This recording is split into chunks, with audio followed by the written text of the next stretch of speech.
Hi guys, ఈరోజు మనం చాలా ఈజీగా మిక్చర్ తయారు చేసుకున్నాం. ముందుగా దానికోసం ఒక బౌల్ మరమరాలు మరియు అదే బౌల్లో వేంపిన కార్న్ఫ్లెక్స్ మరియు ఒక చిన్న కప్లో కొంచెం ఉల్లిపాయలు, ఒక 3 పచ్చిమిర్చి చిన్న చిన్నగా కట్ చేసుకున్నవి కూడా యాడ్ చేసుకోవాలి.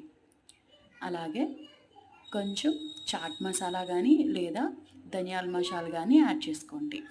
అలాగే కొంచెం పసుపు, కొంచెం కారము యాడ్ చేసుకొని పల్లీలు కూడా కొంచెం వేపుకొని యాడ్ చేసుకోవాలి. ఇందులో ఒక 2 టేబుల్ స్పూన్స్ ఆయిల్ కూడా యాడ్ చేసుకొని అలాగే ఒక పెద్ద సైజ్ నిమ్మకాయ కూడా యాడ్ చేసుకోవాలి.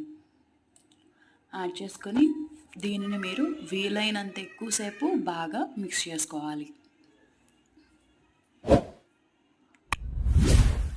ఇది మనం ఎంత బాగా మిక్స్ చేస్తే అందులో ఉన్న కారం మసాలాలు అంతా పట్టి